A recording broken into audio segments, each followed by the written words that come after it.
Объем финансирования резервного фонда президента Таджикистана в государственном бюджете страны в 2021 году установлен в сумме 404 миллиона сомани, свыше 38 миллионов долларов. Это на 20 миллионов сомани или на 5,2% больше размера финансирования этого фонда в текущем году.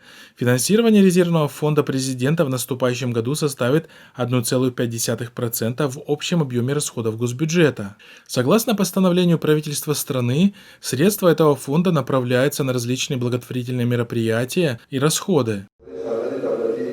Напомним, что в 2018 году были внесены поправки в закон о Республике Таджикистан о государственных финансах, которые предполагали создание фонда президента Рахмона. Кроме того, ежегодно в этот фонд будут перечисляться средства в размере 0,2% от общего объема госбюджета. Даже после ухода Рахмона с поста президента, порядок использования средств фонда будет определять сам Рахмон.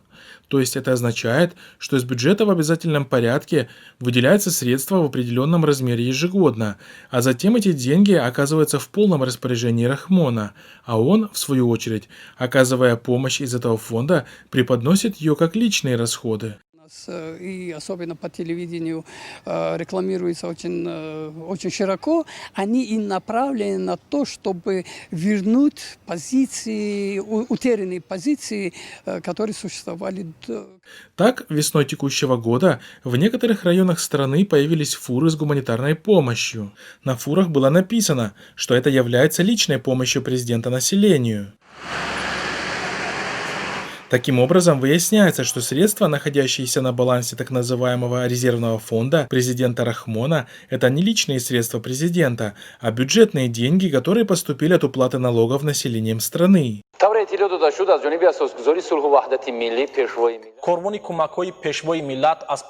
Тем не менее, в правительственных СМИ нередко появляется информация о предоставлении помощи разным слоям населения или отдельным лицам со стороны резервного фонда президента.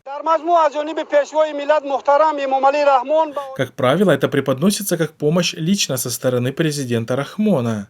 При этом большинство населения страны оказывается не проинформированы об истинных источниках этих средств. Таджикский журналист Марат Мамадшоев рассказал в марте 2019 года в интервью радио Азади, что правительство Республики Таджикистан пользуется низкой грамотностью населения. Большинство людей не интересуется, куда тратятся бюджетные средства. Для большинства населения, за исключением узкой прослойки интеллигенции, вопросы бюджета абсолютно неинтересны. У нас считают, что весь бюджет принадлежит чиновникам, и они имеют право распоряжаться этими деньгами, как хотят. Для населения страны бюджет – это какое-то абстрактное понятие. Они получают деньги от миграции, от работы в каких-то международных структурах. А та же пенсия, например, которая выделяется из бюджета, она мизерная, заявил тогда журналист.